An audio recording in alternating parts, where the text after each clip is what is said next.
we are live. Let me fix this audio real quick because I am a tech genius. Tech genius around. You know it. Oh, wait, is that? I'm a tech deck genius. Oh, here we go. You ever have the skateboard? You fucking said tech deck genius. Yo, what's going on, everyone? Everyone can hear us loud and clear. Cool. Thanks so much for coming by. We are the Nerds of Color, the one and only Nerds of Color, the only Nerds of Color on the planet. No, I'm just kidding. We got another installment of NOC Gaming Roundup. I don't know if that's the official name. I guess we're still kicking around like band names. Yeah. But yeah, we're back. We're really excited to talk a bunch of shit about games, good, bad, and ugly. My name is Jamal Michelle. I am the gaming editor at the Nerds of Color, and I write about games and all that stuff, and I love playing games, and Pokemon is the best. I'm Dominic, also Dom Ma, and I'm also with Nerds of Color. My name is Bray. I'm also a big gaming nerd. Persona's my fave. Pokemon's okay. So, yeah. We're going to fight. My name's Adonis. I'm also with the Nerds of Color. Been a Sony boy my whole life. First console was the PlayStation DOS. Had Sly Cooper. But I played a lot of Nintendo growing up too. Don't worry, I'm not uncultured. Pokemon is pretty cool. Sometimes it can be a little...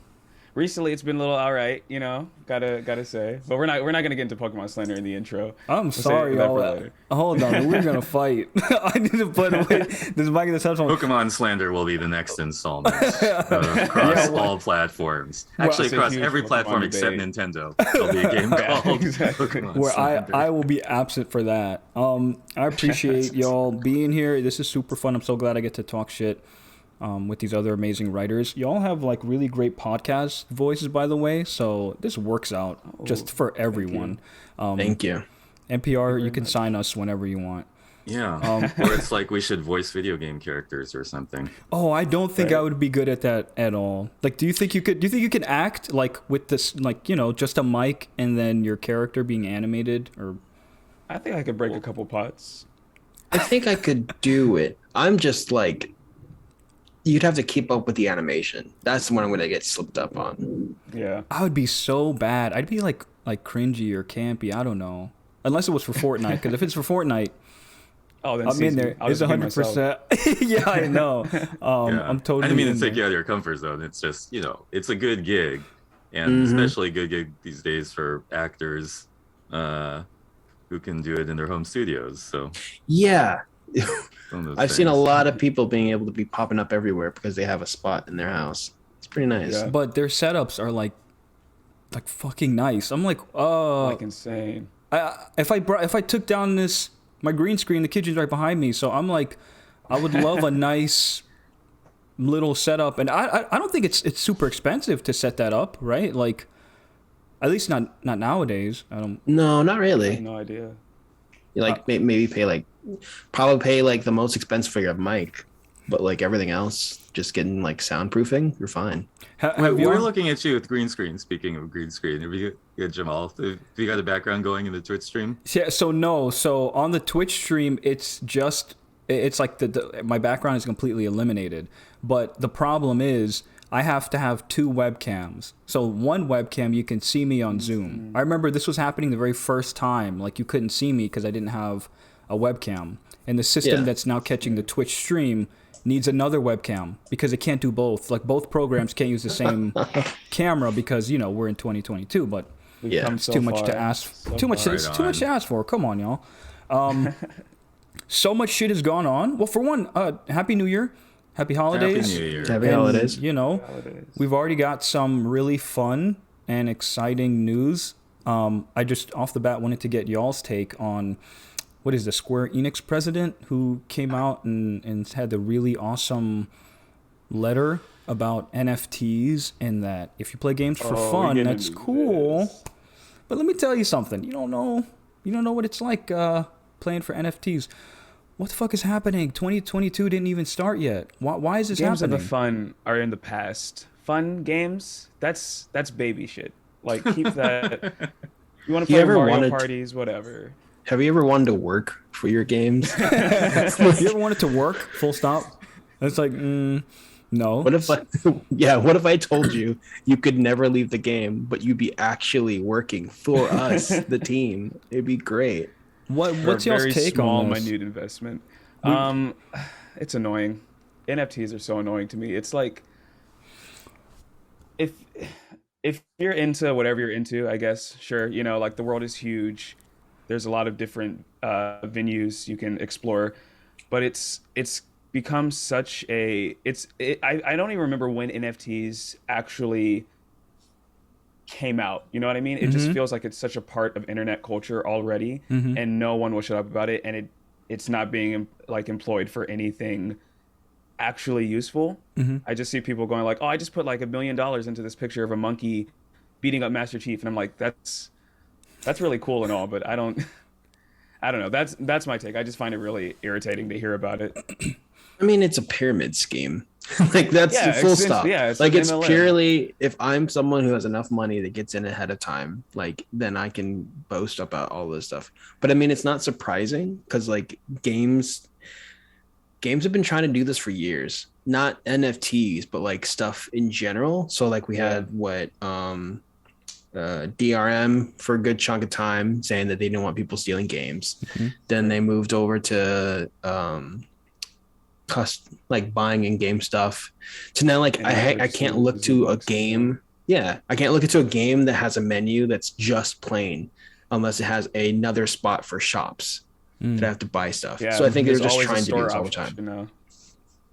It's the metaverse, right? So eventually, we are all just going to be shadows of our former selves, but now made as NFTs, trying to buy some real estate in the metaverse and all that shit. I just want to understand. Well, I mean, sorry, I don't want to understand it. I want to understand it on a technical level, but I don't Yeah. care for it, like the NFT stuff, because environmentally, that's a whole different conversation that I don't think folks are willing to have. Right. Because tech bro, I don't know. I know that is a big tech bro talking point, the NFTs. Ubisoft came out with the quartz, and that got shitted on so hard that their YouTube video got delisted when they announced it, which was like a handful of weeks ago. But it's weird, like why? And then I've seen several articles where people point out these like video game, these corporate video game heads don't know specifically how these NFT, like how introducing an NFT would like expand their game and expand the experience. It's a lot of like corporate speak and like press release speak, but nothing specifically like how does this revolutionize gaming? What does it do beyond like further monetize the experience? And what's to stop me from just like sitting on an NFT and never selling it? Right. Yeah. Well, it's I find it kind of funny because like Square Enix made Final Fantasy VII, and Final Fantasy VII is about stopping a company from destroying the Earth, and they're literally gauging in that pretty well. I think it's at the point where they're just trying to throw anything at the wall to make money. Like I don't even think they're thinking about like how exactly it's supposed to work outside of everyone else is doing it. It's digital. We can do this. Right. And like it's unfortunate because like it'd be one thing if people were excited, but no one cares. No one wants this. Like we got like what Xbox tried to do a thing where you had to, if you bought a game, it was specifically to that console for like a minute, and then like that got so destroyed by the minute everyone bought a PlayStation 4 that they like reneged it. People want to own stuff, but they don't want to own it digitally. They want it physically. Right.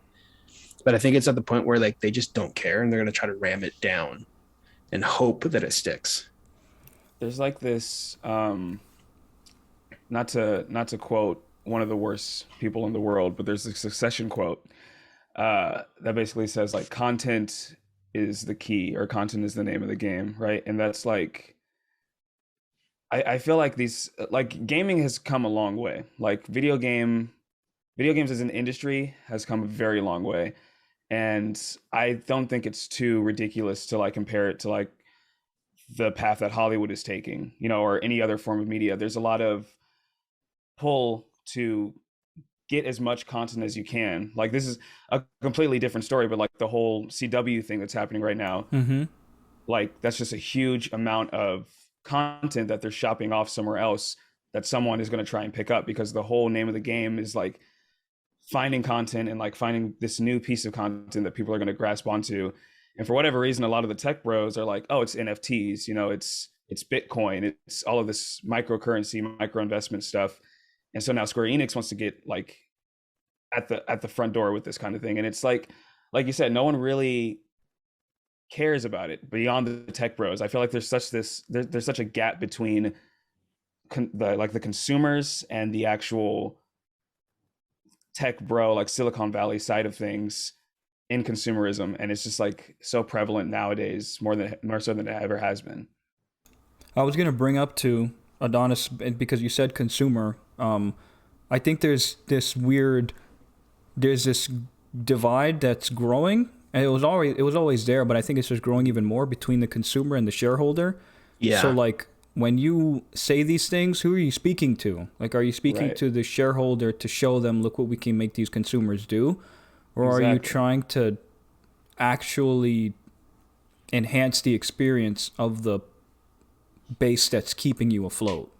Right. Which is the consumer. So when it comes to the economics of all of this, there's too much happening too fast for me to be able to process shit. So I know a lot of people just don't dig it, and then suddenly it turns into all these SJW woke culture don't want NFTs. Right. That's not it. I mean, first of all, can you fucking explain an NFT to begin with? Right, exactly. Fungible token. In a way that someone like the average consumer is going to, because the average consumer, they're the people you're trying to sell shit to, because they're going to be the largest group, if I'm not mistaken. At least I don't understand how fucking business works, but if there's a large group, it's going to be the folks who occupy that middle space. Yeah, I think it's one of those things where they're trying to get whales again, because like the same way they do the loot boxes. There we go. That was the one I was missing. Loot boxes. Yeah. People didn't like loot boxes. They shoved them in, but they don't really care about me buying them or any of us. But they care about the dude who has like $200 to spend on every other week because he just loves Fortnite so much, or whatever the game. Streamer that does it, right? Like there are streamers who are the actual whales, and in the world of like loot boxes, FIFA and EA, forget about how problematic those like packs are. They have content creators. 10 of all the content creators that do FIFA, I'd say like the top 10 make enough money for EA, in my opinion, for them to be like, yeah, we can keep doing this, because they influence their viewers who are in the tens of thousands. And it's not something it's like too big to fail almost, right? But hopefully that's not famous last words. Hopefully that doesn't, I know it sort of paints a depressing picture for video games in the future, but there's so many other good things coming out, and so many like thoughtful and beautiful stories, especially in the indie scene. I feel like the indie scene has flourished immensely. The indie scene is incredible these days. I'm so glad to live in an age where indie games are just like, there's so many, they're so easily accessible. A lot of them are a lot cheaper than like big AAA titles, and a lot better than AAA titles. Like, it's great. And I like that too, that you were talking about like the ease of access, because as we know, video games are an expensive hobby. So to be able to access them means a lot to folks who may not be able to, who may not have like that kind of disposable income to drop $60 for a new title every month or two. It's gonna be $70 now. Right. Or if you're a journalist and you're able to, or if you're not a journalist and you can't get like review codes and shit. Yeah. Yeah. No, it's God. I just hope they don't mess up multiverses. Oh my God. What was that, Dom?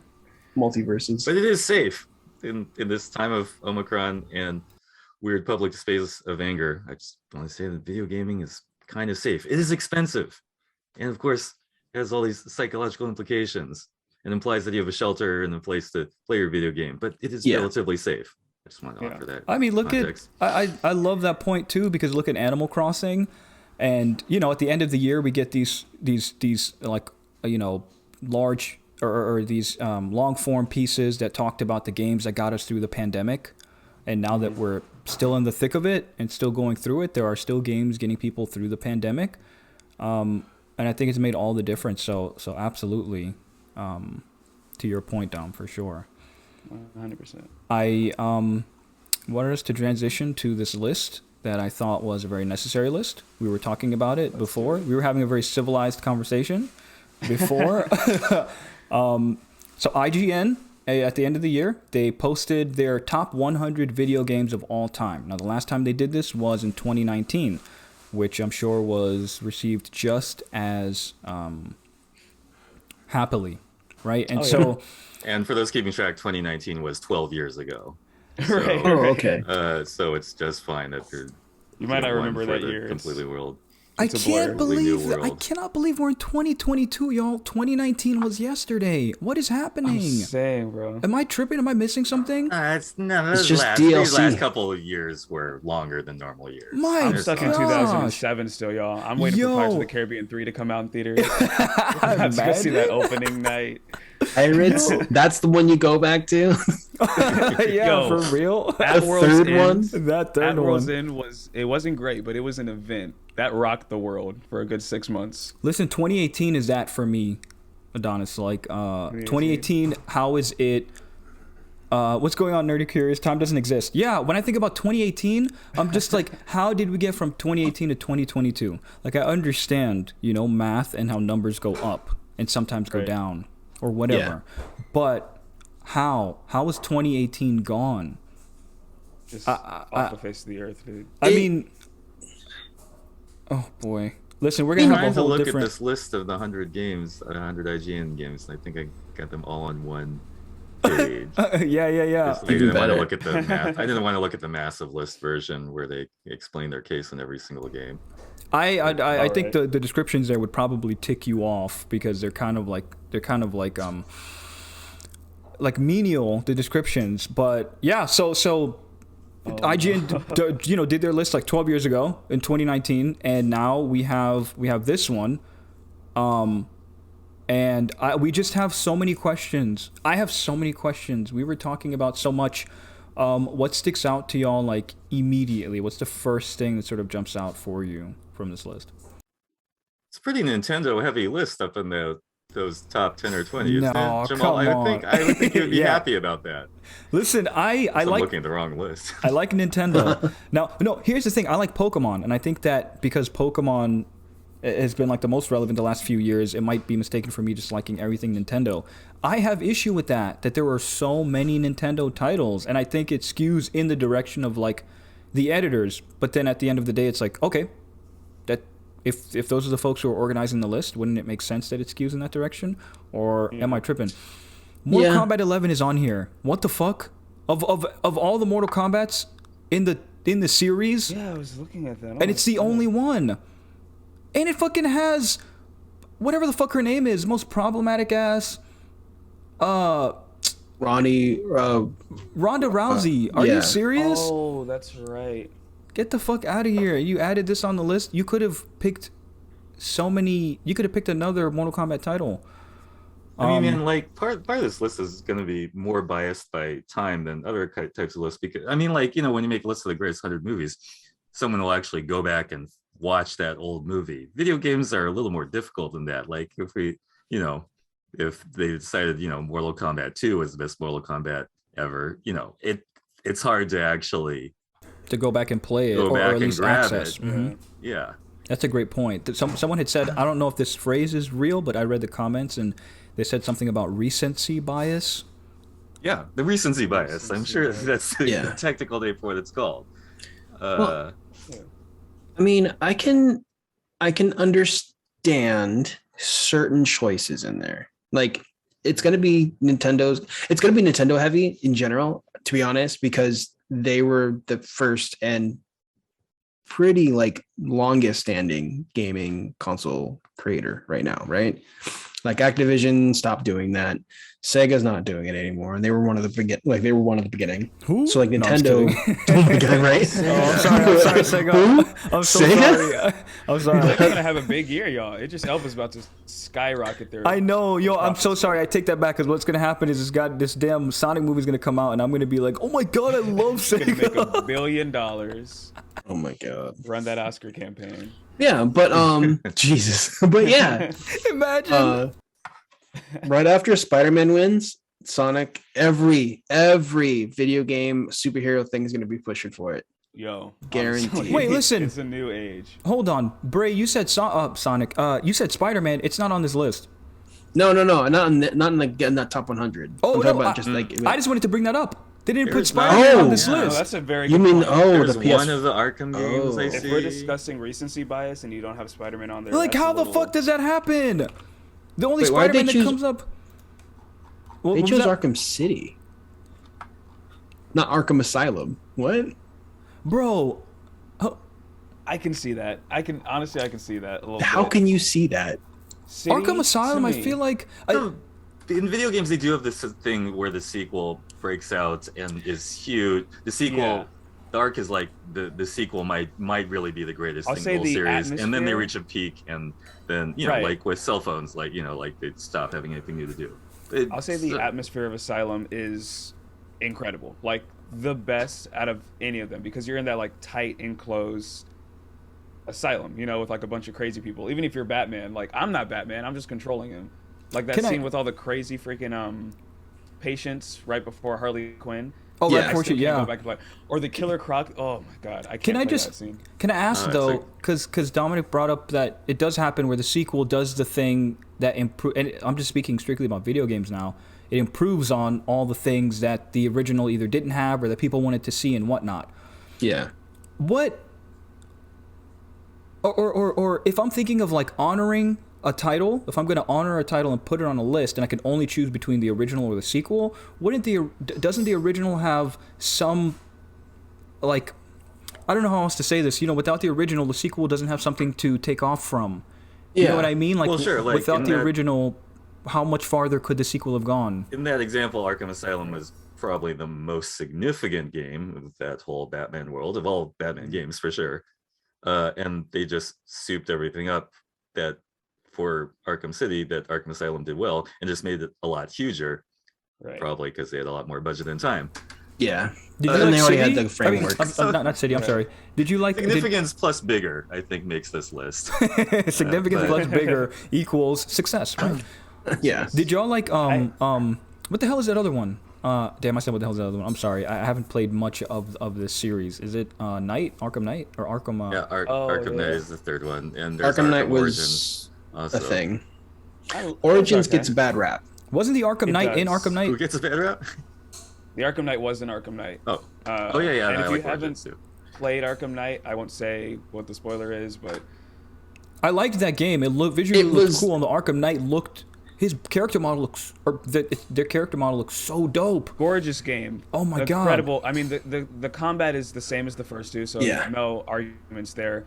I'm not a huge fan of like the over reliance on the Batmobile. I Yeah. think there was some. Oh, okay, so Batmobile I think it was screwed very cool, everything but- up. that sucks. I didn't Yeah, realize that because really that did. happened a lot in that game. It's I was really like, hard to why? drive for one thing. It's, yeah, You gotta do that's- all these stupid puzzles with your gigantic noisy car. Yeah. right. That, yeah, More than half of the that Riddler was weird. trophies are Batmobile involved. It's like, Arkham Knight felt like it had too much money. yeah, Okay, could be. Yeah, I thought it was just too big for itself. Because like Arkham, the reason why Arkham Asylum and Arkham City I think work is because they're more closed off, and Batman can't web sling. Like he's not like Spider-Man. He's not. He's going to have a vehicle to. He can traverse a grapple lot more. swing, right? Yeah, but that can only get you so far. right. I think those games allowed him like more closed space, so it felt more intimate in a lot of ways. But Arkham City makes it like, or Arkham Knight makes it just like, and it's open world, anywhere you can go, and it's like I don't care about that. I just like. Oh, you don't the care? Oh, pacing. okay. I love that part.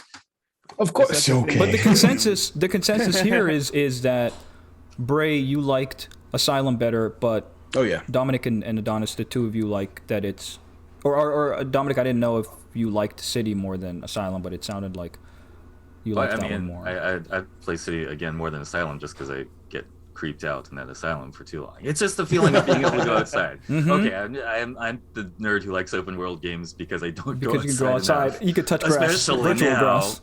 And yeah, virtual grass in the Arkham City Courts, virtual dark alleys with gunfire. But anyway, I'm a little interested, Jamal, that you're not hip deep in the Arkham series because you speak very highly of the Spider-Man series, and to me that's a sort of interesting diptych Oh, yeah. of like superhero Listen, games, big but dark, dark versus sunny kind of aesthetic. It's literally that, Dominic. It's literally that. Like, I played Arkham Asylum for a little bit, and then just stopped playing it. There was like no particular reason why, but it is because, and I realized after Arkham City, is that it's very dark and gritty, and it makes me sad. So Yeah, I'm you don't want to be legit. sad while you're playing your Yeah, game, right? exactly. I'm just like, I understand that Batman is brooding, and he's just that's the thing, right? But Yeah. I don't know. It was very difficult to just think about a game I want to play and it be Arkham City. Obviously, Yeah. you throw in a place like New York City and I can swing past people and take selfies with civilians in the street and I have cool costumes. Right. But I know a lot of the Spider-Man series succeeded because of what the work that the Arkham series Yeah. did. Yeah. Right? Like That combat the system combat wouldn't be is you can't right, exactly. And I never once felt that. I was like, whoa, this combat is so dope because of the Arkham titles. That being said, why isn't it in this list? I'm utterly baffled. It's really crazy that even because I was gonna say, kind of going back to like, does a sequel or does the original deserve more merit than the sequel? I want to say yes in most cases if the sequel is kind of just a copy paste repeat Okay. of the original game. Yeah. Like I can see Breath of the Wild being a little higher than like the original Zelda just because Breath of the Wild is a very expansive take on the Zelda series.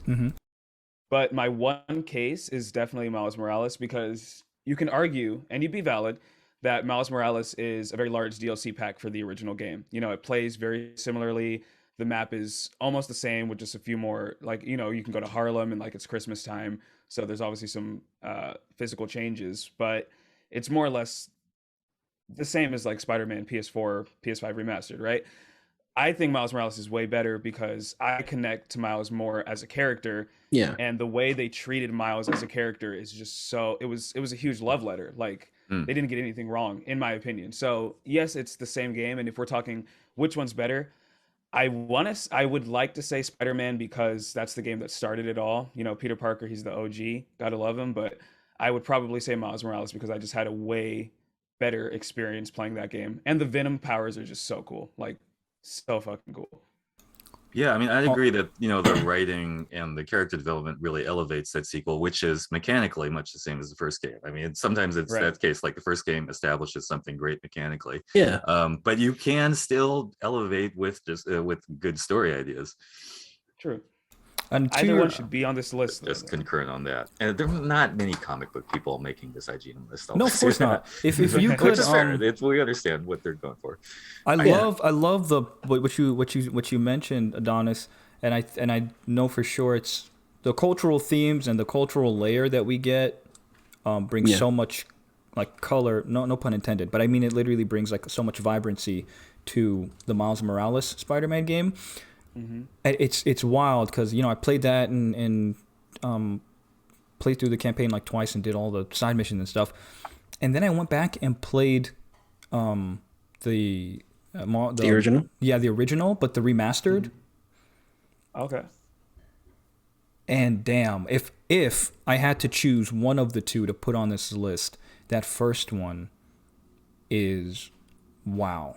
Because you see it, you still see it. You still the remastered, yeah. You still see. Oh yeah. You still see the all of the improvements and all of the really cool mechanics in Miles Morales, but in that remaster, holy shit.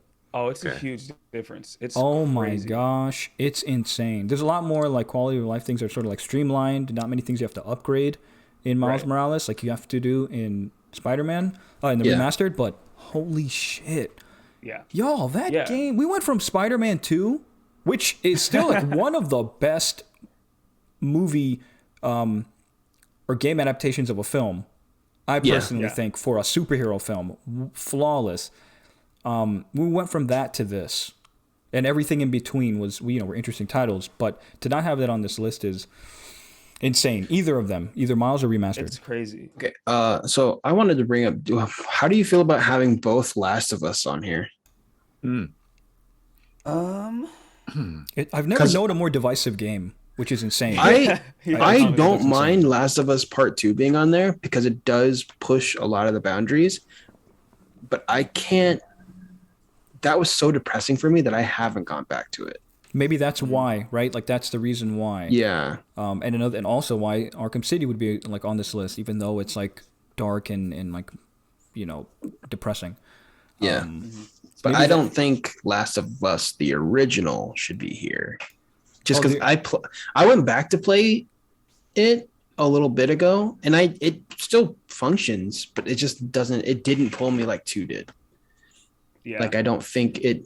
I don't know. It's gonna age pretty well because it's still third person. But I can't think of any games that took a lot from it outside of maybe what's that French game? Oh my gosh, it's Plague's Tale. Plague's Tale is literally almost like a direct clone. But then even then, Uncharted I think should have been higher because Uncharted pushed a lot of that weird action story driven style. Where's it ranked? I think Last of Us, the first one's 17. Oh damn. Yeah. And the second one's 38. Yeah. And then I think Uncharted is a bit lower. I think that's an instance of the original getting more credit, merit, and recognition, and then the sequel. So I was gonna say, I think that I can see it being that because this is a list of like a lot of different writers. So maybe the writer just has that same opinion we have, like the original should hold a little bit more merit. But honestly, if that's the case, I would have put The Last of Us Remastered because if you're talking about like, yeah, The Last of Us story-wise is such a phenomenal game. Like I think it really pushed narrative in gaming really, really far. Versus The Last of Us Part 2, which also has a very interesting story. I liked The Last of Us Part 2 not as much narratively as the first one, if I'm being honest. But what? Hey, listen, man, that's just my opinion. I'm kidding. No, it's fine. But I don't know. I feel like the second one definitely, if you're talking about graphical improvements, the second one, I mean, it came out just in time for the PS5, PS4 kind of merged era. Looks great on both, honestly. The first one didn't really, it came out like later in the PS3's lifespan. So it wasn't really trying to be like, oh, this is the next big graphical. I mean, it looks nice. It looks like a latter half PS3 game, but it still looks like a PS3 game. The remastered, I think, even though it's not on the same level as like Spider-Man PS5 remastered, it's still a pretty good looking game and it looks much better than the first one. So I would probably put that one on the list. I get that. I can see that. Yeah. And then I'm gonna say something controversial, probably not to y'all, but to like in general. I think Mass Effect 3 should have been where 2 is. And I like 2. Which is very high on the list. I love 2. Better than 3, 2? I think, yes. Ooh, 3 should have been higher. Like up there. That game, the highest except for all those Nintendo. Oh no, it's Portal. it is the best, like it's the best playing, like it feels the best.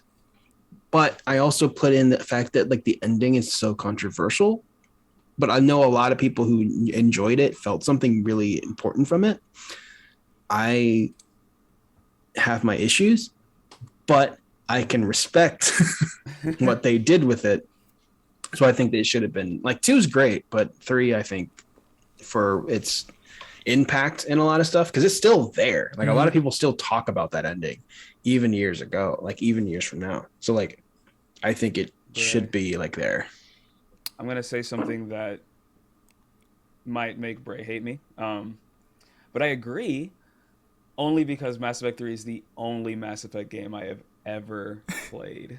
Why did you actually? You know what? You saved yourself because if you ended after playing 120 hours before, or 60 to 120 hours before, yeah, it might feel a different way. Especially how that ends. Yeah, no, younger me was so mad. Older me was like, I'm still mad. I'm gonna say something that the both of y'all are gonna hate me for. I've never played Mass Effect. Oh damn! We should do that on stream. I think that would be fun. Be like, I've never heard of Mass Effect. I'm like, what's Mass Effect? What are y'all talking typing it up right now? Yeah, no. I want to see different subcultures. So many different subcultures in video game fan tapestry. I just want to see when it came out because I need to know. I think the first one was like what 2000.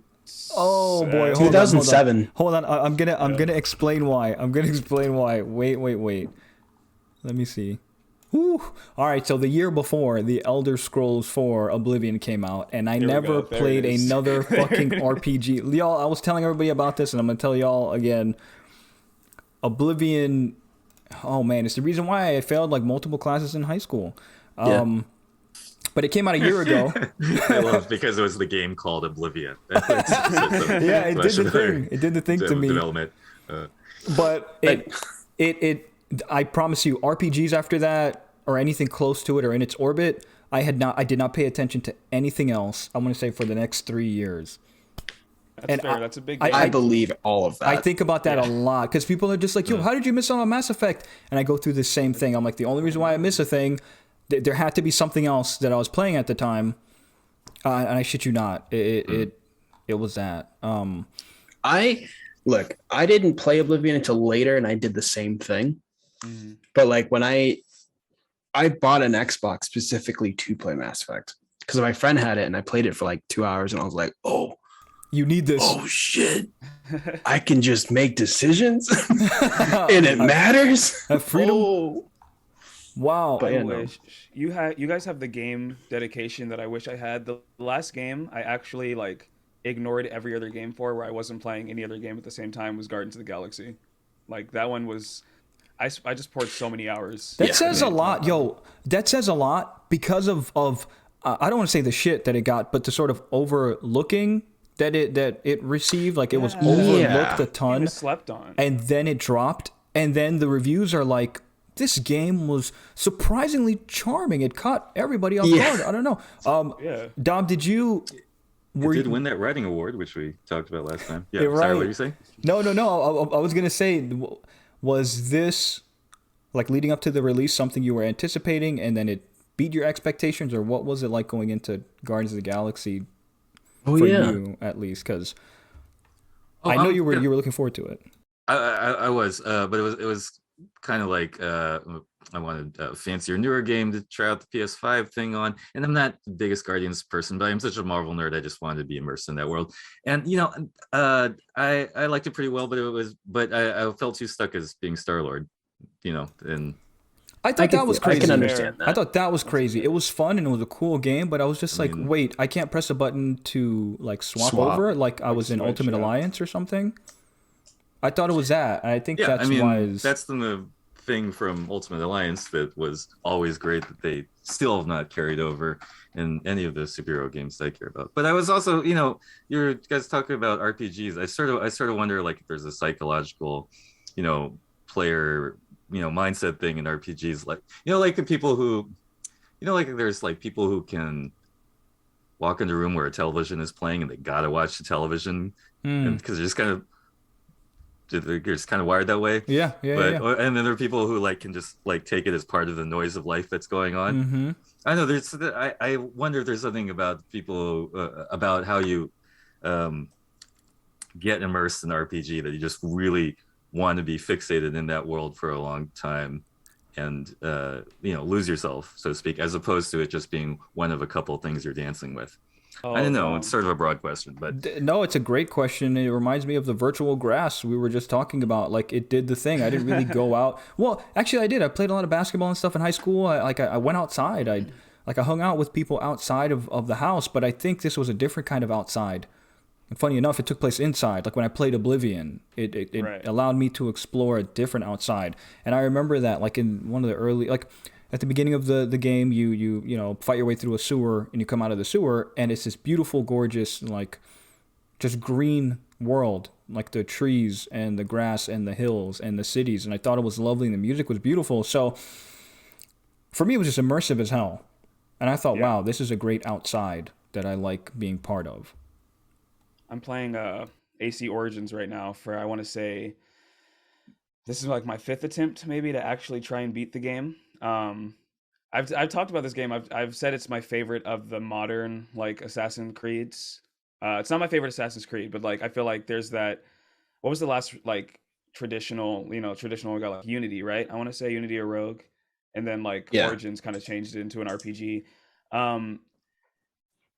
It's funny that you say that, Dom, because I'm very much the kind of RPG player where I just have to do the side quests. Like, I don't like the side quests in this game. They're all the same thing. Help, my doctor or my servant or my dog has been captured by bad guys. They're in the middle of this camp.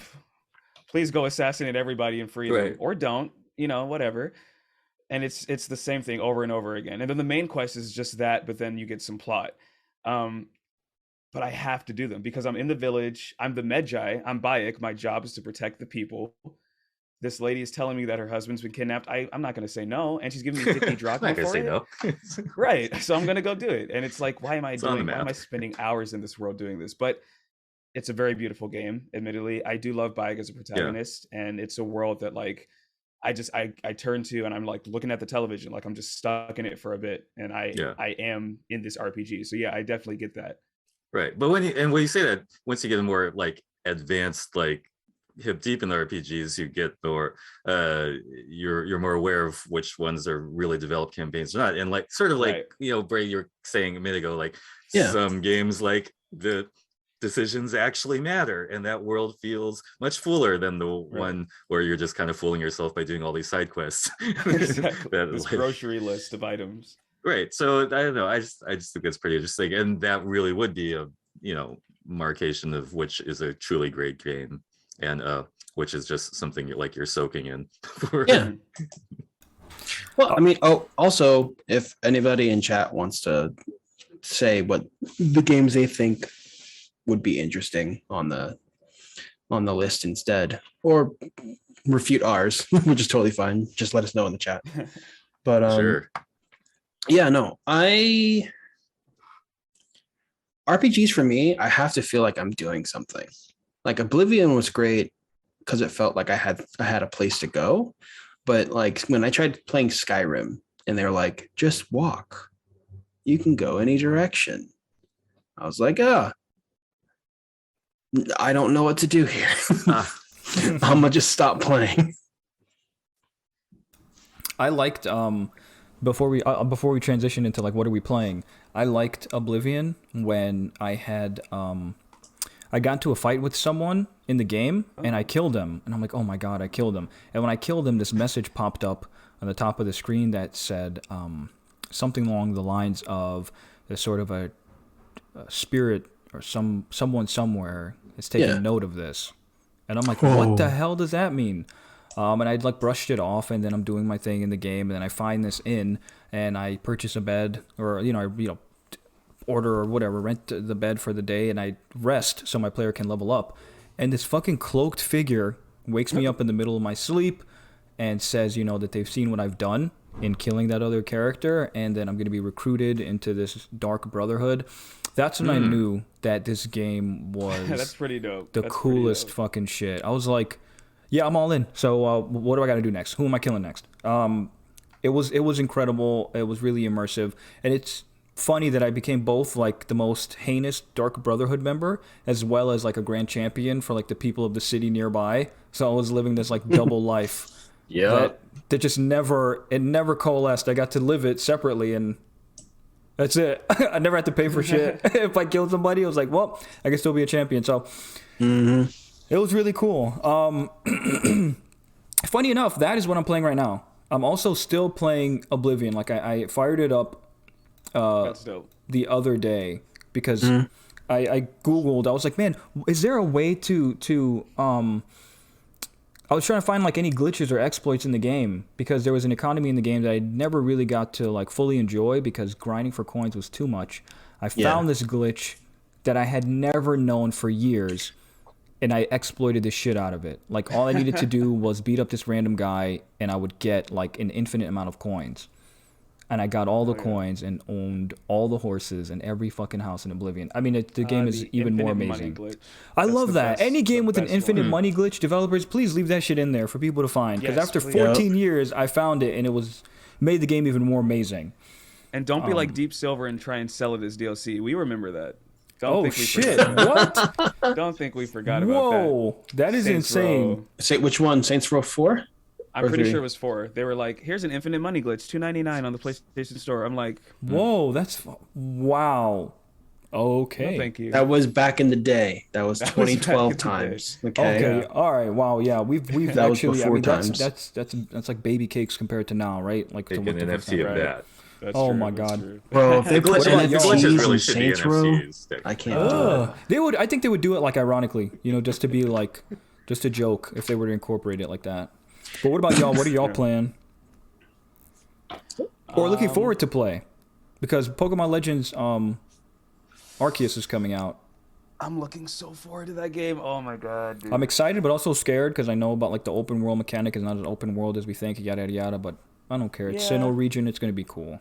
But this is like our first open world Pokemon main console kind of thing. So I'm okay with it not being like super. I'm not expecting to be as big as Breath of the Wild.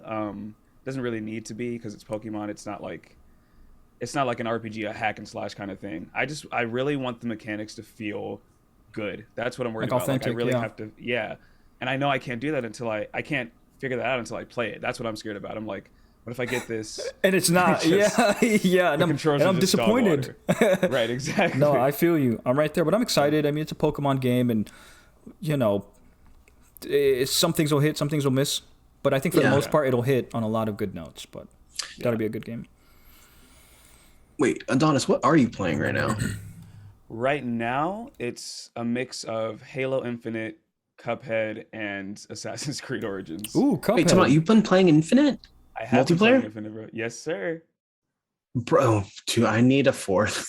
You need to get That's why we have these discussions. That's why.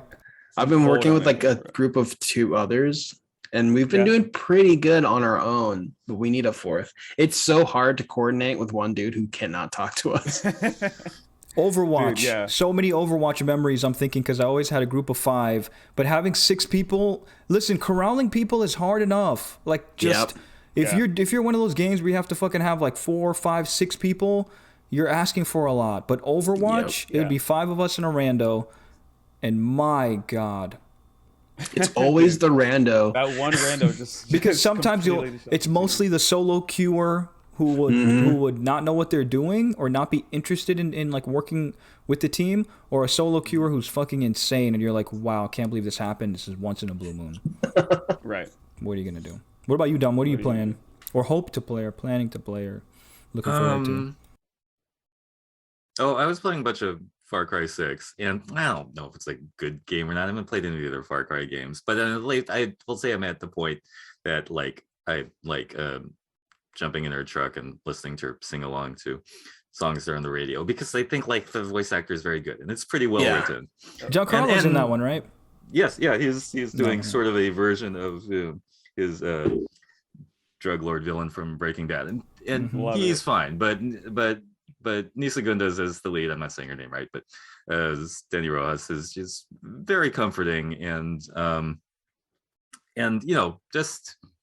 and it's nice to be immersed in this Spanglish world, which is a variation on the theme of Cuba. And I say that as a person who's not Latin or Spanish speaking, but it's cool. And again, outside, grass, tropical, you can run across the whole island if you feel like it, because you're a video game character. And I am looking forward again to at the Game Awards, they finally showed some gameplay of Suicide Squad versus the Justice League, which I don't know, pretty interesting. A lot of guns. There was a lot going on. But I'm still enamored with the premise, because I mean I like games where problem of the big boss is like a really big problem contained in the premise of the game. So just thinking Yeah. that's how they'll do it with all these sort of like gun-toting normals versus the actual Justice League as bosses is still fascinating. So cautiously excited, although it does look pretty shooty. So wondering if they're actually going to kill the Justice League. Like, You're- are we really going to see them kill the Justice League? Because I mean, the Suicide I Squad hope movie. so. I don't think so. I I think it kinda might be a hope so, selling too. point. I think they use that so you can see if they do when they're not going to. Because everyone's very clearly. I don't know what's going on, but I'm sure it's like tied to the Brainiac. comic book world, like something happening, like psychologically they're taking over or some shit. Yeah. Brainiac doing his Brainiac thing. It's probably going to be solved, right? It'll be solved, and then right before they kill him, they're like, "No, wait, I'm back to normal." Oh, thank goodness. I don't know. Maybe Yeah, I don't knock wanna it shut off on their like head. that. Kill one of them. Yeah, I don't want to shut on it like that. well, but I At mean, least it get would like a with- D-tier Justice League member and just off them in the first 10 minutes. Yeah. like Go that elongated way. man or somebody. Like, exactly, yeah. Dominic, did you say the character's name is Danny Rojas? Yeah, Danny Rojas. You can choose to be a man or a woman. and Like- I like- chose to be a woman. Like in Ted Lasso? Is that a character in Ted Lasso? Well, I have no idea Ted why. Lasso. I the only reason why I'm asking that is because happens. we just watched a YouTube video. I mean, we just finished both seasons. I'm super late to this. The show's fucking amazing, but there is a Danny Yeah, it Rojas is. in that Oh, in yeah. the show, and I was like, wait, what? Cool. No, I mean, it was. I just reminded me of this amazing and emotional and finally a show that makes you feel good and it's not all doom and gloom. Honestly. It was just so fucking Oh, charming. well, that's great. I have no idea what the correlation would be. There are probably a lot of Danny Rojases in the world, but it is good. It just Sounding, they're just it was just a character and also a charming and funny character in the show whose name was that too. But that show's amazing. Y'all, this was super fun. Well, Bray, speak up on what you're. Yeah. You're You're playing gonna and forget stuff. me. Oh, for your game, but I thought you were playing. No. That was Nah, Adonis. that was you all were, Adonis. You were playing your Assassin's Creeds Yeah, for no. like the 100th time. Unfortunately. What No, about you, Bray? I've been playing. I just finished the Gunk off of Xbox Game Pass. Oh, I how wouldn't is have that? been able to play it. Really good. I finished it in 2 days. The It was Gunk? it's a short game, but really kind of charming. It doesn't really like I can understand there's like a lack of difficulty, but I kind of like that it was just more about the story. So I really enjoyed that. And then I'm at the tail end, I hope, at Shin Megami Tensei. So that's good. Nice. And ooh, I was playing something else, but I can't think of the name of it right now. But yeah, that's pretty much all I've been doing. I'm in and out of Yeah. Unite as well. Like Unite, I thought I would pack it up, but just they keep releasing. Pokemon Unite keeps releasing cool new additions to their wow, that roster, sounds and I'm like, amazing. whoa, this is so cool. Let me jump into this, and then I like it, and I'm like, wow, this is really really cool. Do you play on Switch or? Yes, I played it when we went out to Ohio. We're seeing family. I downloaded it on my phone on iOS, and it is very good. I have not played a Wow. more seamless console mobile game. Oh, wow. And it's cross save, so that cross progress is awesome, especially if you have to do like the microtransaction shit. Hell yeah, Nintendo. You know, Yeah, so I'll have to keep a look at that then. yeah, definitely. yeah. You know me, I'm gonna be shilling for Pokemon forever. So Pokemon, if you're watching, it's Pokemon Company. You know, I could be a mascot. I don't care. I'll fit into whatever kind of costume you have for people like me. I'm figuring out from there. This was hella fun, y'all. Yeah, this was super fun. We're hoping to establish like a regular schedule where we can just come together, you know, every few weeks and chop it up, because we're gonna constantly get gaming news. We're gonna constantly have shit to talk about, and this is just a good time. And we'll close it out with our socials. Yeah. You could find me on Twitter, Twitter and Instagram. No, just Twitter. Yeah, at Jamal NOC. And then from there, all my other shit is up there, like all my other writing and stuff, and of course at the Nerds of Color. Nice. I'm Dominic Ma, and I'm also Dama DOMMAH on Instagram or Twitter. And I'm Bray Lawrence 3 on Twitter. Just my name and then the number 3. I am at Adogon21 on Twitter. That's ADOGON. And you can find my Nerds of Color and other writing links there. It was an absolute pleasure, folks. And Bray, were you gonna say something? No, just wait by. What Did I say one thing say? about? I say You're one saying- more thing about this IGN list that I just noticed. I just whatever else people think about this list, I'm glad that it points out that Tetris is a slightly better game than Doom. According to IGN list. Only slightly. Just slightly, Just like, barely a little bit edges of a it better out. game than Doom Barely made it in the world. Shout out Hades too for getting on there. That's Both a of fun those one. games can drive me God. saying, "Oh, yeah, I would not check out those comments then, Adonis," because people are sort of just like, "Why is Hades on this list? What are you talking about?" Hades Y'all can deserves to delete your console. Hades is a great game. delete your Get outta console here. from Delete reality. your console. I'm excited to do this again, y'all. Thanks so much for watching, folks. Make sure you follow the Nerds of Color on social media and these amazing writers as Yes, well. indeed. We will catch you all next time. Happy holidays, happy New Year. We'll see you soon. I